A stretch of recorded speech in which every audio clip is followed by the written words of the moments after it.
What's going on, everybody? Thank you for so much for joining on another episode of What Do You Know with Joe. This episode, we've got the great Brendan Hines Ike and Colin Richey. Guys, thank you so much for joining me. Of course. Thanks, Joe. Of course, yeah, no. So we're very excited. We're trying to speak to a lot of DC United players and speak to some more. Which Colin, I've been a fan. Colin's a way bigger fan, I would say, than I am. He's just a huge. We just love the game, love the sport. So we're very excited to have you on. Awesome. I'm happy to be here. Cool. Yeah, we appreciate you coming here, and I think that we kind of just wanted to get an idea of your background and how you came to end up and find yourself in DC. So, starting off, you're born and raised in Denver, is that right? Yeah, Littleton. So just outside of Littleton. Denver. Littleton, Okay. Colorado. Correct. Yep. Cool. How was the soccer community playing there? Was that kind of the only sport you ever played, and then was that kind of like you found a passion for it young and got into it, or what was that like? So my father was a really good runner when he was in college, high school, and he kind of realized that as he got older, there's not really at that time there wasn't really much of a career for running besides maybe going to the Olympics or having little state events here and there. So he kind of transitioned into soccer and got really into soccer in the 70s when soccer really wasn't a thing in the United States besides a few things here and there. And Pele came over and played with the Cosmos for a little bit. But after he met my mother and obviously, they got married and had kids. I have an older brother and younger sister.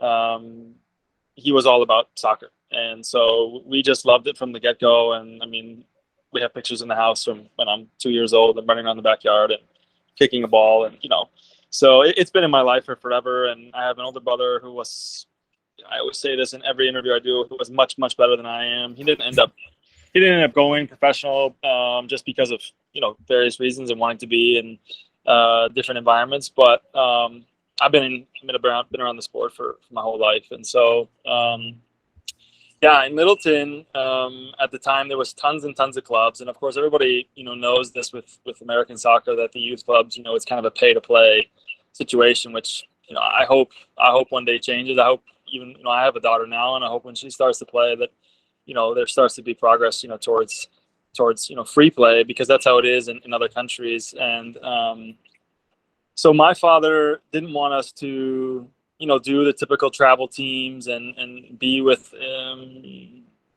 the day-to-day people I see all the time. He wanted me to kind of be outside of my comfort zone, and my brother as well. And so I actually played all of my youth career with a really tiny club called Chivas Denver. So in Mexico, they have, the big monster Chivas Guadalajara. Right. And so they have tons of feeder clubs around the world, basically. And what happened was Denver had a player who had been in the academy and then went up to the first team and played for Chivas for a long time. And then his family moved to Denver, and he basically started this small academy. And it's, it's full of kids that a lot of them were illegal. They were from all over the world. And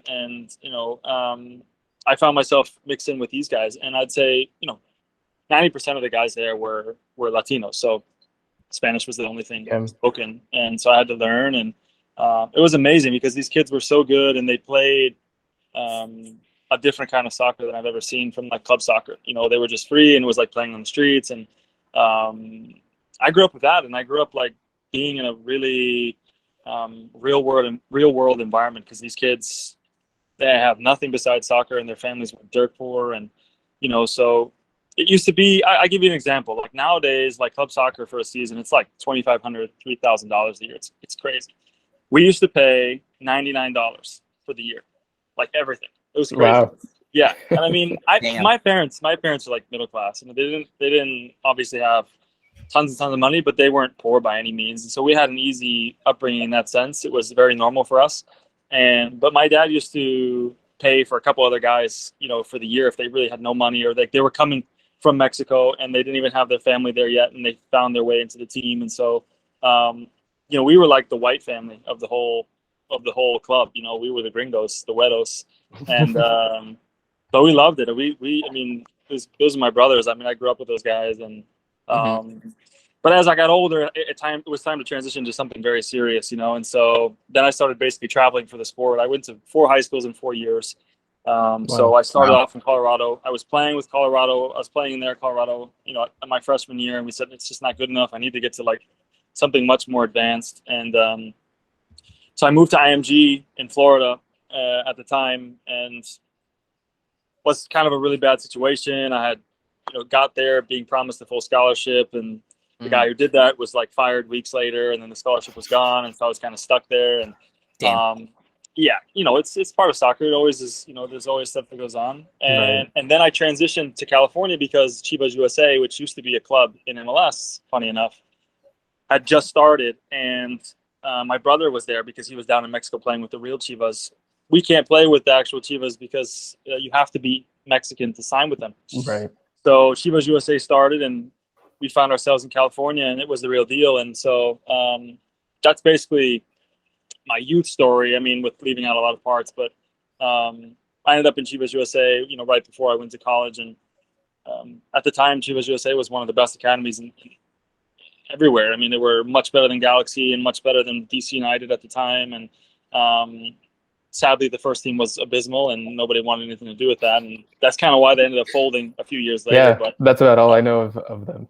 Yeah, but that kind of, if that gives you a good enough summary of my yeah, soccer definitely. career, That's a pretty incredible. Everything you story to just start said, with. Colin and I were chopping up before, and Colin, honestly, like Colin, first off, you nailed all of that. Like that, basically, Brandon, you just came in and like validated everything Colin taught me within like a couple of minutes before you jumped on. I was telling Joe about Chivas, Guadalajara, and USA, and all that stuff. Crazy. Yeah? Was your connection playing with their club in Denver? How you went to their academy in California, or was it you kind of took a roundabout path to get there? It sounds like sort of. It was more my brother. My brother was like the guy of Colorado at the time, and so a lot of people knew him. And he actually got a ton of trials down in Mexico because he was playing with Chivas Denver, and so he had worked his way around. He was at Tigres, Tecos, and then he worked his way into Chivas. And then basically what happened at the time was Chivas was saying, "Look, we're gonna be feedering over this MLS club. There's no way you can be with us anymore just based off of your, nationality, because we don't sign Mexicans. So, we don't sign anyone who's not Mexican. Sorry." And so they sent him there, and he was there for a few months before I got there. And he basically had told me, "You got to come here. This is unbelievable. And, the players here are so, so good. It's all top-notch players." And it's similar to how it was also in Denver because it was all Latino players. But I mean, obviously LA is a much bigger pool of players. I mean, everybody knows, like in the ODP brackets, like California rules everything. So it was a great way to get players that couldn't afford to play in like the other academies in. And I mean, yeah, after 2-3 years, the academy was huge. And so I was in there right at the right time. The coaches were very, very good. There's some really good players that have come out of there. And so, it worked out really well at the time with everything. That's awesome.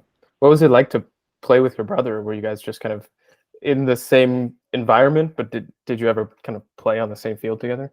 We did, yeah. He was 2 years older than I was in his age group. So my first year, I was kind of getting used to it and adjusting, and was kind of trying to find my feet. And he was already like the big guy of the club, and so there was more pressure on me because everyone was expecting me to do the same thing.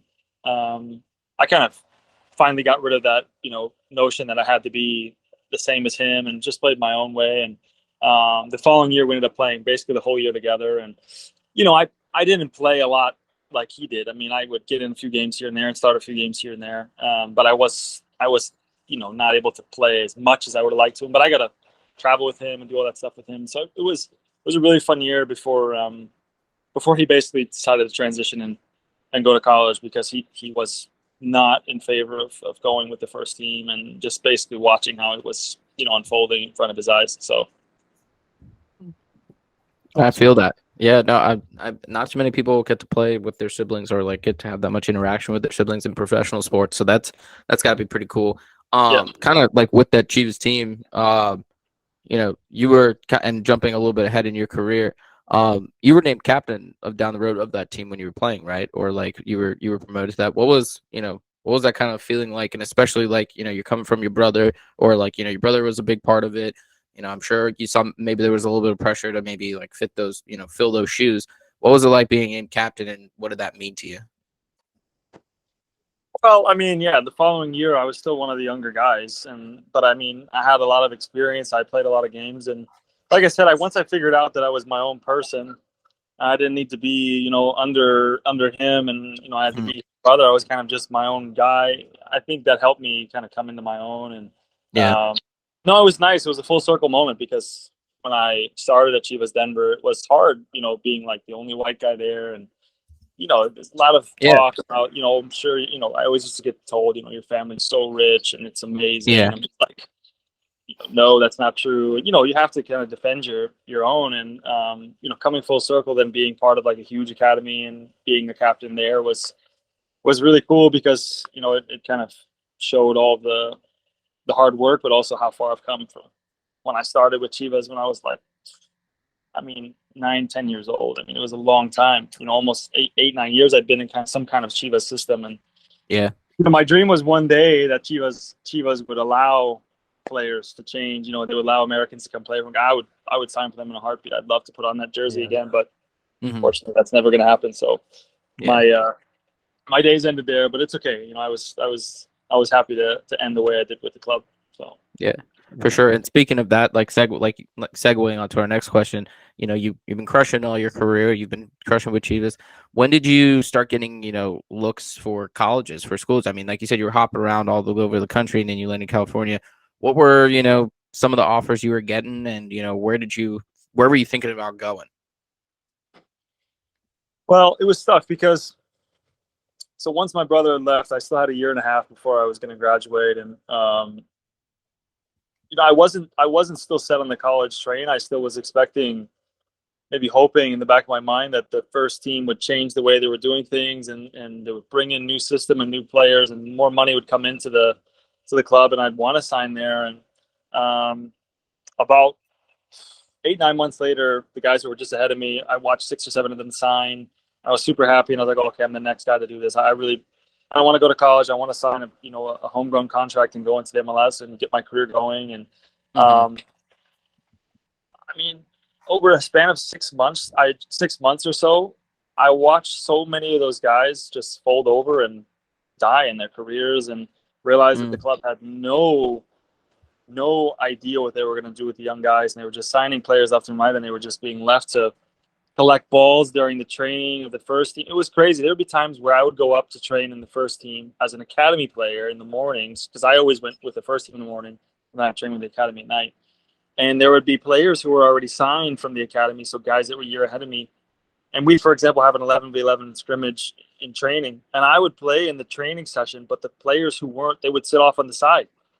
And I'm thinking to myself, Is that me? Is that going to be me next? Like, I'll sign, and then, like, what am I going to do? Just sit on the sideline during training? No way. That would be crazy. I'll just waste my career, And it's not like they signed for a lot of money back then. Homegrown contracts back then were like $45,000, $50,000, which, okay, for me was like $1 million because I had $0 as a 17-year-old, Right. But I was like, no, that just seems like a really bad idea. So, yeah, I was at like the last part of my season. I had only 6 months left, and most of the guys were already committed and had gone to where they wanted to go. But there was a few colleges that had heard, okay, I wanted to transition and look at college. So, look at the college options. So I had seen a couple places around LA, but I was not really like, I don't want to go to like a state school or like something that's like just grabbing me because I'm there. And I had some interest from like Akron, who I talked with, at the time, Caleb Porter, and I don't know. I didn't know if that was the right choice, just based off of how they wanted to do things. And then I had a game against LA Galaxy. I remember it clear as day. I played the game and played okay and played pretty well and whatever. And the game finished, and all of a sudden this guy came across the field, and it was the assistant coach of Creighton University, and he was like, hello, and I want to introduce myself, and I want to let you know that we have one full scholarship left, and we'd love to use it for you. I came out here to fly, and I just came to see you. And I was like, wow, I don't know what to say. I haven't thought about it at all. And I basically went home and talked to my parents and realized that Creighton University was like a really good soccer school. That's about it. I mean, besides that, it's middle of nowhere. You're in Omaha, Nebraska. So I was like, oh my gosh. That's a change. But I was like, let's do it. Yeah, let's do it. I mean, the school is always in like the Final Four, Elite Eight. And I was like, what a better way to get my name out there. And so I committed to Creighton, and it was a huge change in my life to go there because, LA, it's nice life, it's nice weather, and you know, you go to Omaha and it's like middle of nowhere, it's cold. Mhm. Yeah, but that was basically my transition. Wow. Went there So- and really late commit. Really. They were playing in the Big East when you went there? No, right? the first year we played in the Missouri Valley, which was horrible. okay. So that was also like that didn't help solidify my decision at all because the first year Yeah. we were playing against like teams in Arkansas and Iowa and like Missouri really small Washington college. State University. Yeah, it was crazy. It was crazy. So we won the division like super easily. There was nobody else that was next to us. My second year we transitioned to the Big East, and that was like a huge wake up call for me because there was obviously much better teams there. Yeah. So That's great. So in your time at Creighton, what kind of were some of the steps that you climbed up there, accomplishments you reached, and you guys played in the college cups and went pretty far in those, right? in my first year we went to the Final Four. We lost in like late in the game. We lost to Indiana, and that was tough because I mean I thought that the team we had was a real title contender. We'd beaten Connecticut in Connecticut. We'd beaten Akron in Akron.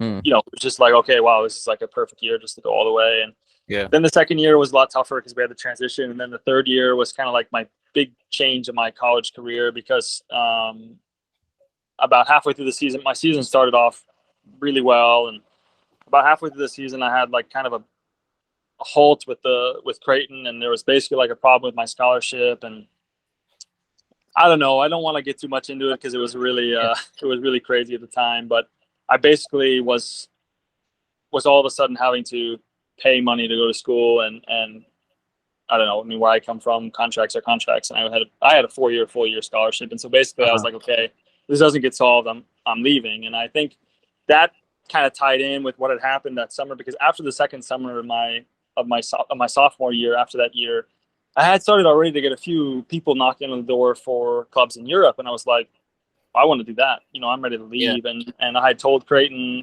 I want to go over the summer break to go to these clubs to see them, and they were really against that. They were like, no, you're not going to come back, and if you do that, then you have to have you sign something that you won't sign and stay over there. And I'm like, but the whole point is that I go and like sign. It looks good for the school, but they weren't really for that avenue. They really wanted players to go all 4 years to obviously give everything to the school and then go out into the draft and be in MLS. And I was like, nah, that's not for me. And I think that kind of mixed in with some other issues basically led to my end with Creighton. And I was like, I need to make a quick transition. And I don't know how word of mouth gets out so quickly, but basically like South Florida called me the next day and they were like, we want you. And I was like, I don't know anything about South Florida and, whatever. And so the coach came and he came to Creighton like that weekend in the middle of the season, which was crazy. So he like left his season for a weekend to come. And I met with him. I remember we met at an old Chicago in Omaha. And he's like, I want you. He's like, I want you really bad. And we have a spot for you for next year. Obviously I can't finish out this year because I can't, change in the middle. He's like, right. And I told him what my situation was. He goes, you do whatever you want. He goes, just promise me one thing. If you go there, you can sign something, but sign it so that you would do it right after the season. He's like, just give me one season. That's all I ask and everything. And I was like, this guy just gets it. And I was like, okay, you know what? I mean, what else am I going to do? I can't stay here any longer. And so basically my middle of my junior year, I made a quick transition and I halfway through the year, I just moved and I moved off to Florida. So I finished, the next semester. I started next semester in Florida in Tampa, and it was again a totally different environment. I mean, you go down to Tampa, Florida, and it's like 1,000,000 degrees, and the life is so good. It's the opposite of Omaha. Opposite of Omaha, you have a huge school in South Florida. There's 50,000 kids that go there, and so, but it was again.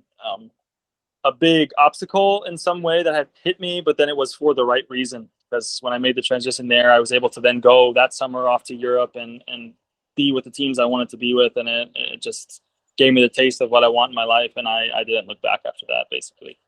That's awesome. Sounds like you found a place where your goals align, went there, and it worked out, and then you eventually made that jump to Europe, right? Yeah, exactly. And it is hard because I think sometimes you have this really direct avenue that you look at in life, and it's like, okay, I got to stay with this program, and this is the way forward, and then something hits you, and you're like, what's going to happen now? But it was really just to move you away and progress you more forward toward that goal, and that's what it was exactly with South Florida. I mean, it wasn't nearly the program that Creighton was at the time, but it was exactly what I needed to then get to where I needed to go next, if that makes sense. And so, yeah, when I had gone off to Europe, I had gone to Denmark and Norway and Sweden over a summer, and I had seen 4 different clubs. And basically at the end, before I was leaving, I had a club in Sweden who had said, come on in, we want to see you. Word of mouth travels really fast over there. And I went there and I fell in love with the club from first sight, and the coach had a really good connection with me right away. I remember the first training session, I had 5 or 6 players come to me and be like, are you signing here? And I was like, well, I don't know. I don't make those decisions, I was only 19 at the time. So I was like, I'm just happy to be here. And I trained there for 2 weeks. And the coach told me afterward, he was like, we want you. And he's like, I understand. He already spoken with my college coach, and said like, we want him now. And the college coach said we have this agreement. And their season was only like a couple games left. So I was like, let me just go and finish in college. I'll come right back and I'll sign with you. And I finished my season in South Florida on a Tuesday or on a Wednesday. And the next day I signed. They called me. They had the paperwork there. I had the contract in front of me. I signed it. It was immediate. I didn't even think about MLS. I didn't think about any other clubs. I was like, no, this is the perfect club for me to start my career. It was because I was basically already seen as a player that would be used in a vital role. Unlike in MLS, where I'd be a guy who's shagging balls and stuff, Yeah, that's got to be a great feeling. Easily. Yeah, for sure. So you played. You made the jump to Sweden. You playing with their club. You made 70 appearances with them.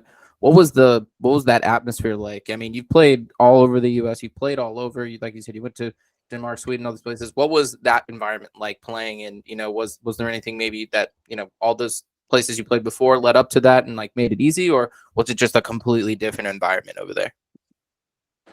I think all the things I've been through, I knew in my head because I had dreamed it for such a long time what it was like to be in a professional environment. I mean, also being there the summer before really helped me with that transition, so it wasn't a culture shock. But once I got into the thick of things and realized you're not playing just for fun anymore, just for like college. It's for money. It's a lot job. Of stuff that's online here. That's at stake here, and learning about TV deals and how much it means to finish in a certain spot in the table and how much the club relies on that was a big wake up call for me in a good way, because I had to grow up really fast. And I was there alone. I didn't have a girlfriend at the time or anything, and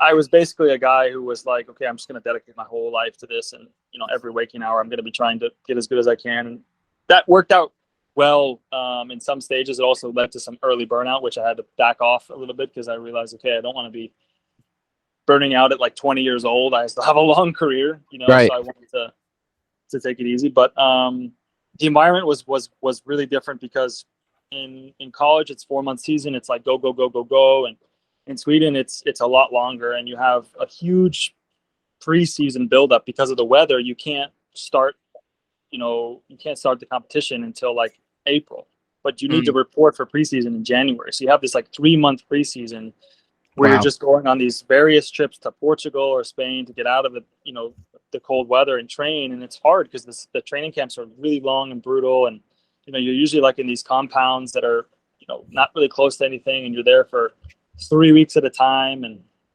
then you come back and go again. So that was tough because I was like, oh man, this is really different than what I'm used to. And I obviously didn't know anyone, so I had to really kind of take my time and kind of inching my way into the group.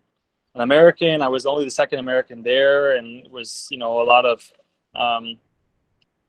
there was no negativity toward me, but it was there was a lot of already like assuming connotations about Americans, and so I had all the people kind of thinking these things about me, and I was like, that's not true, or I don't know anything about America or anything like that.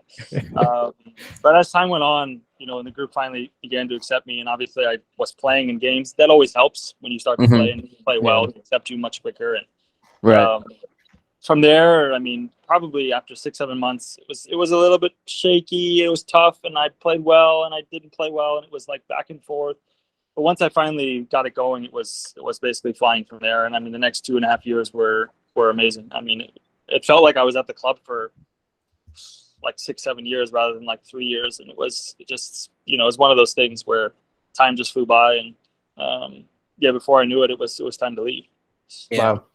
That sounds like it was just the right place to leave the college environment, go there, and set that as kind of your launch pad into your next place, which was to Belgium, right? Yeah. Joe and I have been working on our pronunciations. Yeah. I was gonna say you go first. You go first. Kortrijk? I was gonna say Kortrijk. Kortrijk. You guys Kortrijk. Man, that's all right. We'll be better next time. Well, because in Dutch, Rick is sometimes R-I-K or it's R-I-J-K. Yeah. So that's why that J is like kind of strange. Mm-hmm. But yeah, anyway. Cool. So how that worked basically was I was halfway through my Swedish season, and my agent at the time had basically told me, look, we have a couple offers for some teams in Sweden that really want you. And I was like, I was kind of stupid and young, and I basically said, I don't want to play for any other team in Sweden besides the team I'm with. And the team I was with was kind of small, and I was like, I'm loyal to this club. And I wouldn't say I was stupid. I was just, I was so in love with the club. I was like, I can't go to any other club. But of course, to progress your career, you need to go to big clubs that get seen by other people. And so I kind of went out in the media, and I, said, that's it. I'm not signing with any other clubs, and I love this club. I'll be with this club, as long as I can. And if I am to leave, I'll go to another country. I won't stay in Sweden, whatever. Mm-hmm. Well, that was like the end of my Swedish career, because it was like nobody else at that time was like, okay. But at the same time, I had a couple clubs in Holland who were really interested. And Holland is tough because they only it's similar to MLS. So there's only a few international spots. You have to be paid the highest amount. And it's really hard to make everything work and justify it as well, because I'm a defender, and defenders obviously aren't the guys who are paid the big bucks. It's strikers, it's attackers, it's the special players who make something happen. And it was hard for them to justify, okay, we're going to bring this guy in, pay him the most of the whole team, give him the international spot. So Holland was really tricky in that sense. And so then it transitioned to Belgium, and Belgium was a whole different environment. And I had a few players from my club who had gone to Belgium, and they had told me how difficult it was, and it's just so extreme, and the people there are just so passionate, but it's so difficult, physical, and it's very, very structured the way they have, and there's no changing the way it is. I mean, you don't come in and like you don't adapt the club, you adapt to the club. That makes sense. Some players try to come in and they want to change the way they do things, and if you got enough players that can change. No, Belgium has it's a very strict system. And it's just a very, very physical league. And so I had known about that. And basically this club, Kortrijk, had come and seen me, and they had put out a pretty decent bid for me. And at the time, and then, my club was like, no way, we're not letting you go for anything less than whatever. And there was a lot of battle back and forth, but I had basically then eventually gone into the club and said, like, okay, I think it's time, and I think that was the stepping stone, because they were like, okay, if he's ready to go, we'll accept it. So they kept pushing. They ended up getting like twice as much as they ended up, originally, getting offered, and which was great for the club, because I wanted the club to get money back, for all the development they'd given to me. And I made this transfer to Belgium. I showed up on a Thursday. I did my medical on a Friday morning, and I started the game Saturday afternoon, and I had never even trained once with the team. Wow. It's go time. How did that game go?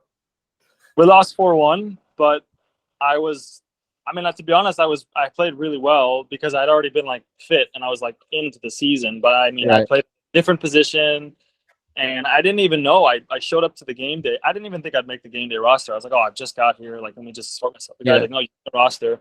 And I arrived on the game day, and he's like, what do you think about starting at right back? And I was like, are you serious? And he was like, I'm not actually asking. You're going to start at right back. And I was like, holy cow, okay. So I ended up playing the whole game, started right back, and it was like bang. It was like shot out of a rocket. Like, here goes your Belgium career, get started. How much time when you were there did you spend at right back then versus center back? Well, so quickly I learned that, in Sweden, you're a little bit sheltered because the league is, it's not nearly as brutal in terms of media, and they really actually want. I feel like they want the players to succeed. In Belgium, it's kind of similar to England. Like the media is really brutal, and especially on coaches. And so we had started off the season pretty well. We had a very good team. I played like the first 13, 14 games at right back, and all of a sudden, like out of nowhere, our coach got fired. And it was like a huge shell shock for us. It was a big shell shock for me because I really liked him and I played every minute with him. And before you know it, there was a new coach there, and it was totally different. It was totally different. Immediately to the bench, I didn't play a lot. It was, here and there, and it was tough, man. It was tough. Like the first couple months adjusting to that were really hard, and then I got into the rhythm of it. And he was very difficult because it was all the time running. We'd go running all the time. So, for example, like you'd have a game Saturday, Sunday, he'd ask you to go for a run on your off day, and they'd track it with different watches and our GPSs. Monday, you'd show up and have a regular training session, so you really didn't have an off day. And then Tuesday, you'd start the day by going for like a 10-mile run in the woods that was timed, and everything was like set and it was regimented. You had your heartbeat and you had your heart ratios they wanted you to stay at, so you couldn't cheat it. And then you train again on Tuesday, and then you do a double session on Wednesday. And I mean, you do that like 3-4 weeks in a row, and you get really, really fed up because it's like, oh my God, this is insane. Playing games on the weekend, training like that. And that was the real like Belgian mentality. And I got like pretty upset about that pretty fast. And, from there it was hard until I again adjusted my attitude and I was like, okay, it is what it is.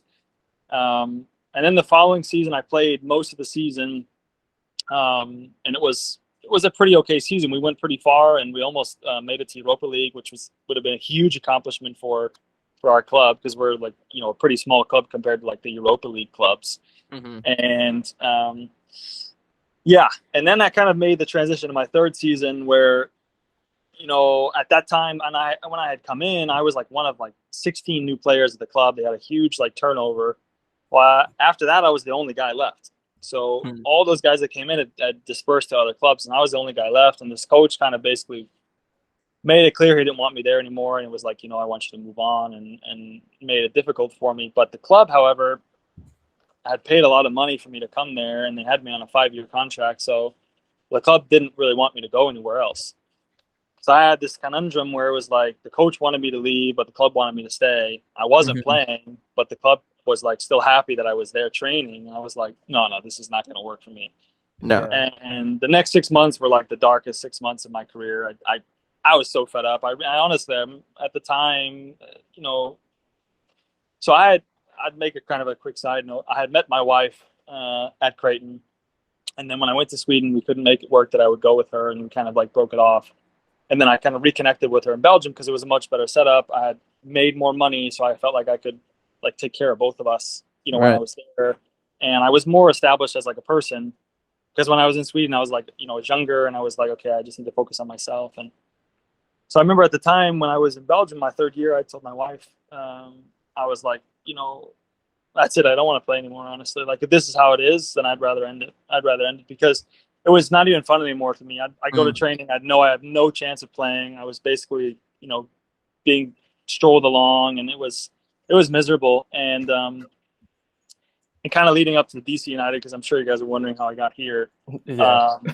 It was kind of two things. First of all, when Hernan Losada had come here, who I'd known pretty well from watching him and like playing against him and stuff, had come here, I thought, wow, that's a great move for him. And I didn't really think about it too much. Yeah. But a few weeks went by, and all of a sudden he called me, and he was like, Brendan, what's your situation? I was like, and I explained it to him. He already obviously knew my situation, but he wanted to know, like, what do you actually think about, coming here? And I was like, well, it's interesting timing because at the time, obviously, I was having a really bad moment in my career. I wasn't playing, and I was never going to play no matter what until that coach was fired. And at the same time, my wife and me had found out we were pregnant. So I was like, maybe this is a great opportunity to go to DC United because, at the time, to be fair, when Hernan called me and he asked me what I thought, I said, look, I don't know much about DC United. I've only seen them from the history of them, and I knew they had a huge history, and I knew that they were a really, beloved club in the MLS. But I said, I've seen a few things from the last few years, and I was like, I'm not interested in going and playing at RFK and all this stuff. Literally, not knowing anything about the club. And he explained to me, obviously it's a new stadium and there's new things. And I have a whole philosophy. I want to bring you here. And I thought, well, let's see if we can make it work, Mm-hmm. And basically a few days later, after some extreme back and forth between DC United and my club in Belgium, and me also getting really angry, kind of telling the club I don't want to be there anymore. And, a whole thing, we got the deal and it was great. And it was a big relief for me because it was like a reset button to come. Yeah. And it was great because my transition to DC United was so easy. Obviously, coming back to the United States was big because I hadn't been back in 7 years. But at the same time, Hernan, the way he made it set up, the coach, it was like being in Belgium, but being in the United States because it was a Belgian mentality guy. It was super easy for me. And I was right away like the guy he used as like to help everybody else get used to his system. And it was great, man. Like my transition to DC United was the easiest transition I had in my whole career by far. Right away I had already known a few players and it was really easy to mix in. And being back in America was like the biggest relief for me in my whole life. Like, I love living in Europe, but like living in the United States after being away that long is so nice, man. It's so nice. I got to imagine with a wife and now daughter too, it's made all of that a lot easier for you. A lot easier. Like being able to go to doctor's appointments and knowing it's in English and like being able to like have people she knows around her and people I know. Yeah, it made a world of difference. That's cool. And so, well, I was thinking you kind of answered the question I had in my mind. I was thinking the same thing. Losada will know the Belgian training style and all of that, and you come here and boom, you fit in perfectly. Yeah. And if I'm remembering correctly, it was your first game that you scored a goal, or first game at home? Yeah, something? First game. Yep, that was a great game. Yep, that was my game of my life, basically. But I was so comfortable, and I knew the system, and I knew the MLS, and I just felt like at my best, And obviously scoring the goal was great. In my mind, it's kind of like whatever. I was just happy to like be able to smoothly go into the MLS and start my career there. But the way he had things set up and the way he did things like were so similar with how I knew things in Belgium. But he did things the right way, and he did things the way that I liked from Belgium. He took away the bad things that I didn't like from Belgium. So it was a perfect setup for me. And naturally, just because and again, like just like you said, you had so many with the transitions, and you mentioned having that transition from DC United to, or from Belgium to DC United being so smooth. What was it like then being given that permanent contract by DC United? Was it just like kind of like a gratifying moment? Well, I mean, my season didn't go nearly the way I thought it was going to go. I started off really great, and I had, first 13, 14 games really was playing super well and was fitting in the system. And the system was starting to gel really, in the right way. And I had all of a sudden, like, bang, a freak injury, and I broke my hip, and I was like, oh my God, like, what is this? And so when I had been told what, the severity of it was, I couldn't believe it. I was like, this is unbelievable that I have just got into like playing again. I was in really good form. I felt really good. Yeah, again, a huge hurdle in my life where it's like, here you go. And it was tough because without getting too much into it, the hip injury I had was very, very severe, and it was, talks about career ending and huge surgeries, and it would take many, many months, if not a year and a half to get back. And I was like, this is...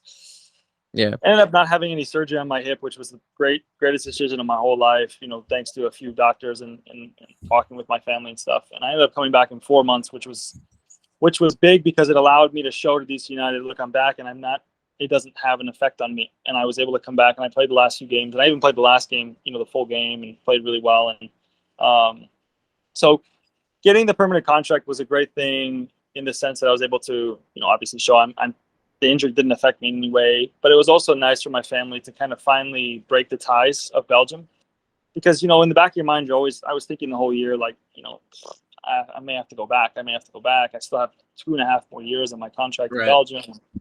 I don't want to go back there. And I used to have nightmares. I used to wake up in the middle of the night and I tell my wife, like, I can't go back there. Like, I don't care. Like, I can't, just because of how traumatizing it was for me with how like poorly I was treated the last 8-9 months of my career. I was like, I can't go back there. And when I left, I basically like cut ties with the club, and I was like, I never want to see those guys again, and et cetera, et cetera. And so it was really nice to get the final contract in front of me, sign it, and know, okay, it's done, and I don't have to worry about the club anymore. I still have once in a while like a nightmare. I got to go back to Belgium. Wow. but yeah. So then obviously, once everything was done and set in stone, it was good because we had just had our daughter, and it was like, okay, we need some stability, and we need to buy a house and get settled and everything. And it was a hectic winter months, but it was really nice at the same time. That's awesome. No, yeah, for sure. And speaking of injuries, and again, sorry to do that. Since you are out the rest of this season, right, with injury, what goals do you have for the future of the team, especially moving forward with a new group of guys and things like that? What are some things goals you're setting for yourself next year? Well, anybody who follows DC United has known this has probably been one of the worst seasons in history of the club, and there's a lot of explanations for it, or maybe there's no explanation for it. It kind of goes both ways, but yeah, that on top of obviously having another tough injury. But I mean, next year for me, it's just the thing that upset me the most is I just felt too many times throughout this season people didn't play with enough understanding of what this club means to the DMV area and what it means to the history, of DC United. I think we didn't, it was embarrassing a lot of times for me because we so poorly represented, the club and the history of the club and the name of the club. I felt ashamed sometimes, like, oh my gosh, I can't believe that, this is, a club that's so full of winning history, and we're just, staining it with how we're performing in one season. And maybe I was a little bit hard on myself because obviously I know, as tough as DC United fans are on them, they also have a lot of love still for the club no matter what. And so I think a lot of people understood it was just one of those years where, you transition from, a coach who does something one way, then you transition to a coach who does something another way, and then you transition now to Wayne Rooney, and it's like, it's huge swings. Players have gone in and out of the last 12 months that were crucial for us, and then new crucial players came in, and so it's really been, if you want to say it in a nice way, a reset year for the club, just in that way. But my goals next year are really to get DC back to where they belong. I think it's been way too long, and it's tough for me because even like I said before I came to DC United, I was like, nah, DC United, no, like they've been struggling for a long time. Yeah, they make the playoffs and they play one game, but I was like, I want to be part of like a contender. I want to be part of a team that's trying to do something. I mean, you don't get a lot of years in this career, and so obviously, I've been at clubs that were basically just fighting to stay into the middle or trying to stay in the league, and I thought like DC United should never be doing that. That's just insane, and so. I think next year it's getting back to that, but I a lot of us guys have talked about it. There's got to be more of a recognition of realizing what it means to play for the club. You're not playing for a club that just started, this year. You're not playing for a club that's DC United is like, I think of MLS, I think of DC United. Like it's like the founding of MLS, and so my goal is to be a person that represents, that the original DC United, the real DC United next year, and not only with like the way I play, but with my leadership and also helping guys who come in to realize that, because it really bothered me this year that I just feel like enough, and it's hard obviously when you don't win a lot of games, but you still represent a club, especially a club like this. It's so important to be proud of wearing that shirt and the history it has, and I just feel like not enough guys had that. And as a group, we didn't have that. And I had a lot of sleepless nights this year. I can tell you that much. So that's a good point. Joe and I, as kids, went to games at RFK, and we remember seeing that team, or win multiple MLS Cups when we were young playing soccer, and it was, we just long for those to come back. But kind of thinking about the future a little bit, have you gotten on well with Wayne Rooney being the coach now, and does he feel like he's the guy to lead this team into next year with high expectations now? For sure. I think Wayne everybody knows him as a superstar. I think what I was pleasantly surprised with is he's just very normal. He's very normal, and he wants to be right in with the players. the first day he came in, he was already right away trying to joke with guys and kind of open up the mood a little bit. And but I think he was also clear. I think, to be honest, I know he had talked about like resetting and trying to get to the playoffs this year. That was never going to happen, just based off of teams coming into very good form at the time, and us not having any form and having 7-8 new players coming in, changing of coaching again. So his real mindset that he had kind of basically set out for us was, I want to see who's going to be here next year, who wants to show me who wants to be here next year, and then I want to be able to start off flying next year. And so I've gotten along with him really well. I only got to play under him for 5 games, and then I had my injury. But when he came in with his assistant coach, the transition was quite easy. I liked the way he wanted to play. I liked the tactics he had, and he just got back to the fundamentals of like how to play and how to win games and how to have the right mentality. And unfortunately, it's still been tough with certain people, and obviously some games have been not going our way. But it takes time. It takes time. I've seen a lot of this happen with really good coaches where they come to clubs and they just don't give enough time to a guy, and then it just right as it's about to click, it goes away, and then they expect another guy to come in and fix it immediately. It takes time. Everything takes time, and it's just one of those things where we need a full preseason together with the way he does things, and then get going from there. And I think everyone also is feeling the same as probably me and you guys are. It's just like the season can't end soon enough. Let's just move on and like put this one away, and let's just go to 23 already, because this has just been a crazy year. So makes for a good comeback story, down the road. It makes for like, hey, we came from the bottom, now started from the bottom, now we're here. I think there was a famous quote that said that. Yes, 100%. Cool. Well, let's see what else we got for you. I guess that kind of sums up everything you've done in the soccer sphere. So outside of that, you're now living around the DC area. What have you found yourself enjoying doing with your off time? Well, I mean, I'm a big time golfer, so I love going and golfing. I love golfing. Right on. To be honest, that's my passion in life. I love golfing. Like when I'm out on a golf course and it's just me or I'm with a few guys, and I'm a different person. And so it's been hard because once I had my daughter, my wife was like, got to be home and you can't go out and be gone for 4 hours. And, so you have all those, arguments or whatever. But it's been tough now because I have my foot injury and I have to be off my foot for, a few months before I can go out and play golf again. But it's probably my main thing I do. But otherwise, no, I love exploring. I mean, I live out in South Riding, so there's a lot of wine country out here. My wife and I go to a lot of the wineries here, and we love to go to the museums. We go to the DC area here and there, but to get in there and with all the traffic, we lived last year in Crystal City, so we were right there. To go across the border over the bridge and into the DC area. So we were there all the time.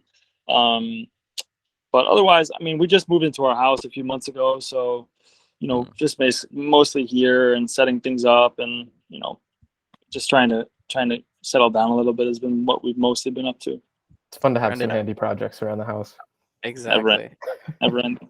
I just, before we got on, before we did this interview, I just did an interview literally like an hour before this one with like up and coming golfer like Steven Stallings, and then tomorrow I'm talking to Bo Hogue. So if you're ever interested in some golfers or anything like that, man, just let us know. We're big fans of the golf game, big fans of the golf game for sure. I was able to go to the PGA event this year. Yeah, so that was awesome to go and see those guys. Obviously, it wasn't the biggest event, but we got to see Rory and those guys, which was so cool. Yeah, it was awesome. That's great. No, yeah, and then on similar question, and then Colin, I may let you ask the 5th grader question today. But similar kind of question, especially like off the field or around the field. are there any like interests or topics or things that, are important to you that, you wish people knew more about? I mean, one of the things we like doing on the show too is like, raising awareness or, things that our guests find important. We want, we would love to learn about too. And I think, we actually spoke with another DC United player, Sofian, a couple days ago, and he was like, I wish more people knew about college soccer or something, showed them respect. But is there anything, you're passionate, and it doesn't have to be college soccer, but is there anything you're passionate about or, you wish people knew more about? Well, what I'm passionate about, I mean, I've a couple of things. I mean, I've tried to be as heavily involved as I can in the community I'm living in. So I try to do stuff for DC all the time, whether it's, different clothing drives or food drives. I was just there a few weeks ago to do like the back to school event where we handed out backpacks and stuff. That was so fun, really gratifying, and really cool to see like a lot of the people who are DC United fans, but at the same time, they're coming from a tough background to be able to like speak with them. And, I think for me, I don't know if I want to like talk about like something that's super close to me. I don't know if I have something that's like that. I mean, I've always like my passion in life besides golf has always been kids. Like kids for me is like, for me, like also having a child now, but I've always just like loved kids. I've been so fascinated with them because they see the world so differently than we do as adults. And, one of the big conversations and topics I always talk about is just raising our kids in the right way and not having them be so biased one way or another. I think in America we're so biased and we're so split in judgment from one to the other. And I just wish that we would raise kids that were more open. And I feel like, kids in the DMV, funny enough, have that because of being like in the political Times Square of the world and also having all these different diversities and nations people coming from all different kind of nations. And so you have such an open view about things. That's like a huge thing for me. And the other thing that's huge for me, obviously, I think it's, obviously it's a big topic for everybody is racial inequality. And I think, I actually started something when I was in Belgium during the time with George Floyd because, my wife is from St. Paul. So we were there when the whole thing happened with George Floyd, and it was really like eye-opening event for us because it was like right down the street where it happened. It was like, holy cow. And then from there, I went to Belgium and they had all these things about, racial injustice and making sure that, people are speaking up about that. And Belgium was really like uneducated about it. So I wanted to start something where it was, similar to what they did here in Black Players for Change in MLS. We did something there in Kortrijk. And unfortunately, I wasn't able to go all the way through with it because I had left to come back to DC United. But that's another big thing for me. I always try to go out to I wouldn't say rallies, but I would go to like important events that were there because I want to support that stuff. And obviously, I hope that, my kids grow up in a better world than we do, and then by et cetera, it keeps going more and more like that. So I think those would be the couple things that I would want to get out there. But I mean, anybody who knows me knows I try to get out to as much events as I can. Especially now with my injury, if there's an event going on in DC that's important and it's something that is going to make some kind of difference and change, I usually try to get out to those things. Yeah, and I think it, like you said, it goes hand in hand to like raising the children and like making sure like kids come up in the right way. I think it goes hand in hand with that. So I appreciate you mentioning all that. I agree.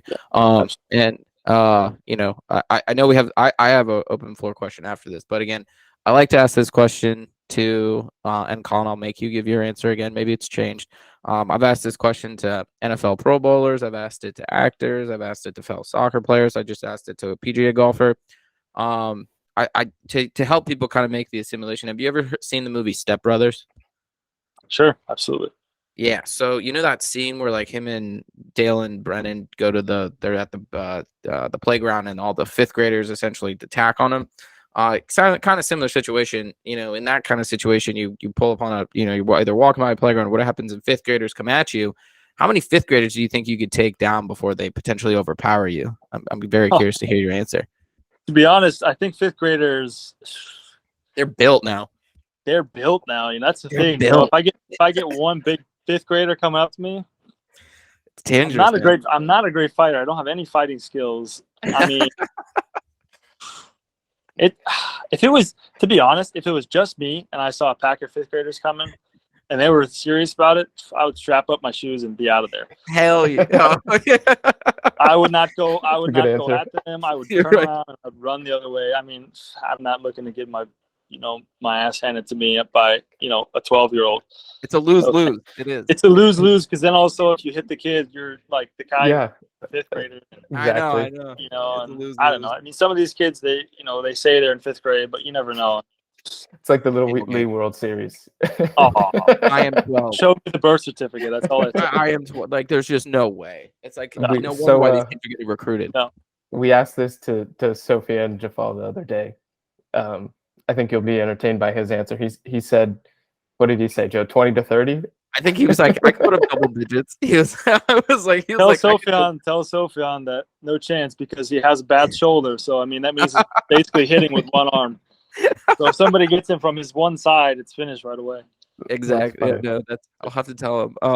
No, yeah. I mean, in my current state, I could maybe only take down like 5 if I'm lucky. I mean, it's just they're built now. I feel like if you want to further into the question, you have to set the tone early with like a knockout punch. It is. Show that I can. It's funny you say that. I had a friend who said the same thing. You take down one of them with like a one-hit KO. It kind of is like, oh man. People will back up a little bit. Yeah. You back up. The thing also that gets tough is when they start to go behind you because you can take people in front of you. Behind, it's no chance. There's no Jackie Chan's here where you're flipping up around and no. So I get that. But God forbid, I hope I never get in one of those situations because that would be. Yep. I'm avoiding it like the play. I talk a big game, but if it actually would have happened, like you said, I'm making my shoes tighter and I'm heading the other way. Absolutely. Yeah, that is not worth it. No. Appreciate you answering that. Interesting Colin, question. I like that. Yeah, of course, Colin. Before I got one, but before I ask Colin, you got any open floor questions or anything for Brendan? No, we covered a lot in this episode here. So last thing I wanted to say, I kind of like Google. We were kind of like doing some homework and whatnot, and Colin even never like had heard of it, and like we were kind of curious. There was mention you potentially played a little bit with like an Ocean City Nor'easters team. Is that true, or is that like what was that like? And again, love the team name.